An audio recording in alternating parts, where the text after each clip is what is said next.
Welcome to Crops, Cattle, and Charley. I'm Charley Martinez, and I'm joined today by Andrew Griffith and Dr. Aaron Smith, who's the University of Tennessee crop economist with the Department of Agriculture and Resource Economics.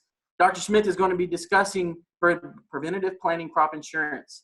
Dr. Smith, if a producer is prevented from planting their crop, what are their options under the federal crop insurance program?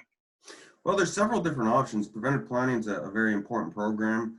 Particularly in recent years, we've seen tremendous utilization and protection provided to producers from this program.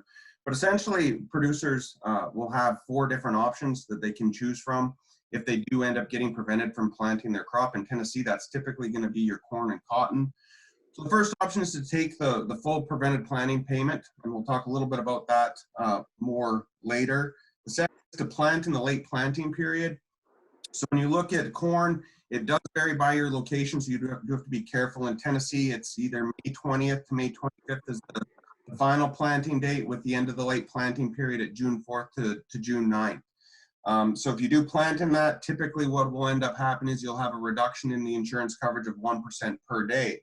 The third option is to receive 35% of the full prevented planting claim and switch to a second crop that has a later planting time period, such as soybeans.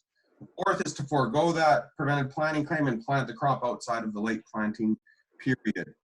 So when we're looking at this, what we're really hoping to end up doing is to evaluate what the current investment is in the crop at that point in time, and then looking at the different options and pick the one that is going to be the most suitable.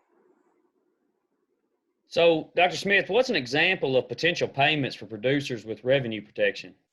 I'll give a simple example for corn for the 2020 crop year. When we look at the spring crop insurance price, the price for corn this year was $3.88 a bushel. If you take an APH of 170 bushels per acre, that would give you a projected revenue of 659 dollars per acre. If you're buying revenue protection at 75%, that would give you a revenue guarantee of $494. Now, if you took the prevented planting claim, the full one, it'd be 55%, but there's an option to buy up another 5%, so a total of 60%. If you just had 55%, it would give you a $272 per acre payment on those acres that were prevented from planting.